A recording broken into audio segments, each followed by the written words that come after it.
अपने पराए। घर की लड़ाइयाँ कितनी भी हो, लेकिन ये भी सच है कि किसी पर कोई आपत्ति हो तो अपना ही परिवार साथ देता है। भैया, मेरे पीछे पुलिस लगी है, प्लीज मुझे बचा लो। रवि और राज दो भाई, लेकिन दोनों में कभी नहीं पटी। अरे क्या हुआ छोटे, क्या कर दिया तूने? अरे कुछ नहीं भैया, मेरा दोस्त है ना राजू, वो मुझे लेकर बैंक गया था। मुझे नहीं पता भैया कि वो वहाँ बैंक लूटने जा रहा है।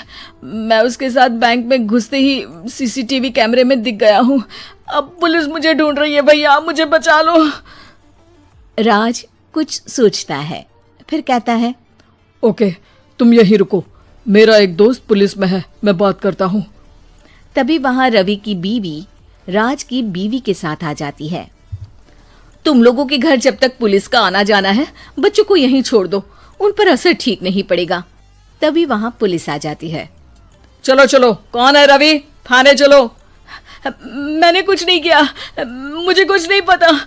अरे वो तो पुलिस स्टेशन चलकर ही पता चलेगा कि कुछ पता है कि नहीं, चलो। कहानी का फ्लैशबैक। भैया, मुझे मेरे मकान में हक चाहिए ही चाहिए। अरे लेकिन छोटे, अभी मेरे बच्चों पर काफी खर्चा है, तेरी भाभी की भी तबीयत ठीक नहीं रहती, बजट बिल्कुल नहीं है कि मैं अलग होकर रहूं। देख लो भैया, 1 महीना है तुम्हारे पास, जल्दी से घर खाली कर दो। अरे कैसी बात कर रहे हैं भैया, मेरे शरीर में अभी इतनी हिम्मत भी नहीं कि घर को खाली करे। तो क्यों अपना पोषण बेचा भाभी? अरे तुम तो जानती हो, पिताजी की बीमारी के कारण उन्हें हमारी जरूरत थी, कैसे आते पैसे। ससुर जी तो बूढ़े थे भाभी, उनकी बीमारी में भी पैसे लगाना कौन सा अकल का काम था। तो क्या पिताजी को मैं मरने के लिए छोड़ देता? अरे रवि, तू तो समझ, पापा को हमारी जरूरत थी, उन्होंने हमारे लिए हर वो काम किया जिससे हमें खुशी मिले। बैक टू रवि, जो जेल में बैठा है। ये मैंने क्या कर दिया था? मैं ना पिता का हुआ ना ही भैया का, मेरे साथ जो हो रहा है ठीक ही हो रहा है। तभी वहां पुलिस वाला आता है। रवि, तुमसे कोई मिलने आया है। भाभी, आप यहाँ क्यों आई? पुलिस स्टेशन है ये भाभी। भैया, आपकी जगह मेरा भाई होता तो क्या मैं नहीं आती? अच्छा, ये खाना ले लीजिए, खा लीजिएगा। आपके भैया लगे हैं वकीलों और पुलिस वालों से बात करने में, डरने की कोई बात नहीं, जब आपने गुनाह किया ही नहीं तो सजा भी नहीं मिलेगी। रवि भाभी को देखकर रोने लगता है। घर में साक्षी चुपचाप बैठी होती है कि तभी सोनम कहती है, अरे साक्षी, क्या हुआ, परेशान क्यों हो रही हो? भाभी, अभी अभी पुलिस स्टेशन से खबर आई है, इन्हें बड़े जेल में शिफ्ट किया जा रहा है, मैं क्या करूंगी भाभी? रो मत, हम अच्छे से अच्छा वकील करेंगे। लेकिन उसमें तो बड़े पैसे लगेंगे दीदी, हम इतना पैसा कहाँ से लाएंगे? अरे क्यों, ये मकान है ना, और मेरे कुछ गहने भी है। साक्षी की आंखों में पानी आ जाता है। पर दीदी, ये तो आप और भैया की मेहनत की कमाई है। पापा के बाद भी तो हम लोगों का सब खत्म हो गया था, पापा को तो बचा नहीं पाए, लेकिन भैया को जरूर बचा लेंगे, और भगवान चाहेंगे ना तो दोनों भाई मिलकर इससे भी बड़ा मकान खड़ा कर लेंगे। साक्षी। थोड़ी देर में राज वहां आता है। सोनम सही कह रही है साक्षी, पैसों की कमी के कारण किसी भी बेगुनाह को सजा नहीं मिलती। राज एक अच्छा सा वकील करता है। सोनम और साक्षी बचाए पैसे और अपने गहनों को बेचकर रवि का केस लड़ते हैं और जल्द ही रवि जेल से बाहर आ जाता है। रवि राज को गले लगाकर कहता है, भैया मुझे माफ कर दो, मुझे साक्षी ने सब कुछ बताया है। भैया, आपने मुझ पर विश्वास किया, मेरे लिए दिन रात मेहनत की, भाभी ने अपने गहने तक बेच दिए। भैया, आपने तो पापा के लिए भी पैसे नहीं देखे, लेकिन मैं बहुत ही सेल्फिश निकला। भैया, एक आखिरी बार मुझे माफ कर दो, मैं शर्मिंदा हूँ। अरे भाई, अपने तो अपने ही होते हैं, पापा ने हमारे लिए क्या नहीं किया ये तुम्हें बताने की जरूरत नहीं है मुझे, और फिर तू तो मेरा भाई है। पैसे से बढ़कर रिश्ते होते हैं भाई। अमीर ननद की गरीब भाभी। रीना एक मध्यम परिवार की लड़की थी, लेकिन उसकी भाभी शिवानी एक बड़े घर की बेटी। शिवानी की शादी अभिषेक से लव मैरिज थी। अरे भाभी, ये कितना अच्छा सूट पहना है आपने। काश ऐसा मैं भी पहन पाती।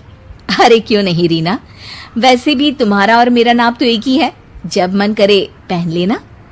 भाभी, आपको आपके पापा ने कितने अच्छे कपड़े गहने दिए हैं। मैं उनकी इकलौती बेटी जो हूँ। बेटी तो मैं भी इकलौती हूँ, लेकिन क्या करे, पापा है नहीं, पता नहीं कैसे होगी मेरी शादी। तभी वहाँ शिवानी की सास आ जाती है। अरे क्यों नहीं करेगा भाई तेरी शादी धूमधाम से, आखिर जिम्मेदारी है तो उसकी। और वो दिन भी आ जाता है जब रीना की शादी तय हो जाती है। अभिषेक, क्या हुआ?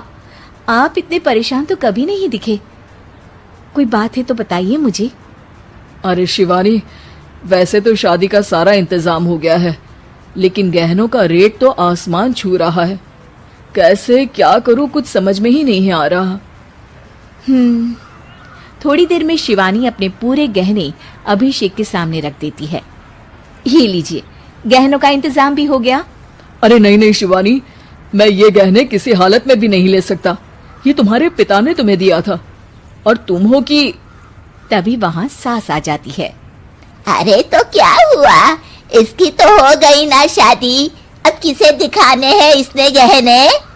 सास गहनों का डिब्बा शिवानी के हाथ से लेकर वहां से चली जाती है। रीना की शादी धूमधाम से होती है और अब वो बड़े घर की बहू बन जाती है। वहीं रीना की शादी के बाद शिवानी और अभिषेक उसकी शादी के कर्जों से डूब जाते हैं। मैं सोच रही हूँ नौकरी करनी शुरू कर दूं, वैसे भी पढ़ी लिखी हूँ, आपकी थोड़ी मदद भी हो जाएगी।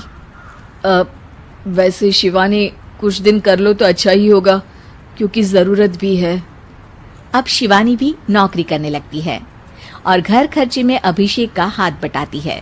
एक दिन शिवानी, रीना का फोन आया था, कह रही थी कि आने वाले त्योहार में उसके ससुराल जाना है।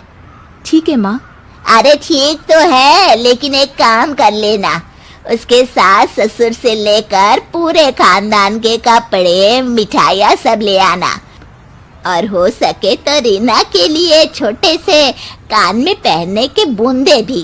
और क्या है ना, शादी में उसे सारी बड़ी बड़ी कान की ज्वेलरी दी थी, घर में पहनने के लिए तो उसके पास कुछ भी नहीं है। शिवानी सोच में पड़ जाती है कि वो क्या करे, क्योंकि कर्जों और घर के खर्चों के बाद तो पैसे बचते ही नहीं थे। शिवानी फिर अपने पिता को फोन करती है और उनसे पैसे मांगती है। देखो शिवानी, मैंने तुम्हें शादी के वक्त ही मना किया था कि ऐसे घर में शादी करनी ही नहीं चाहिए। अरे अभिषेक को शर्म आनी चाहिए जो ससुराल से पैसे मंगवा रहा है। शिवानी को पिता की बात पर गुस्सा आ जाता है। आप मेरे पिताजी हैं और मैं परेशान थी इसलिए आपसे मदद की उम्मीद की पापा।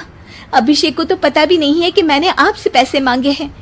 शिवानी सोचती है कि वो अभिषेक से बात करे, लेकिन फिर उसे लगता है कि वो टेंशन ले लेगा। तभी शिवानी की नजर हाथ के कंगन पर पड़ती है, सीधे बाजार जाती है और उसे बेचकर ननद के घर ले जाने का सारा सामान लेकर आती है और सास के सामने रख देती है। हाँ ठीक है, लेकिन फल थोड़े और अच्छी क्वालिटी के होने चाहिए थे। शिवानी कुछ नहीं कहती, वहां से चली जाती है। एक दिन शिवानी, रीना का फोन आया था, बहुत रो रही थी। क्यों माँ, क्या हुआ? सब ठीक तो है ना उसके ससुराल में? अरे तूने तो उसकी नाक ही कटवा दी। अब मैंने क्या कर दिया माँ?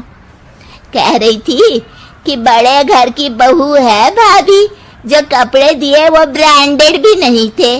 तू तो जानती है ना उन लोगों का पहनावा कितना अच्छा है। तू तो मेरी बेटी का भला कभी सोचती नहीं। हाय भगवान, अरे बड़े घर की बहू है, इसी बात की जलन है ना तुझे, लेकिन याद रख मेरी बेटी का सोचने के लिए भगवान है। तुम लोग कभी उसका बुरा नहीं कर पाओगे। अब शिवानी के मन में सवाल था कि क्या ईश्वर सिर्फ रीना के साथ है, उसके साथ नहीं। लेकिन उसे सुकून था कि वो अभिषेक के साथ उसकी जिम्मेदारियों को निभाने में बराबरी की हकदार है। शिवानी वहां से चली जाती है। वो सास से कुछ नहीं कहती, क्योंकि अमीर घर की बहू बनकर रीना को भले ही सुकून ना हो, लेकिन गरीब घर की बहू बनकर शिवानी खुश है, क्योंकि खुशी पैसों से नहीं,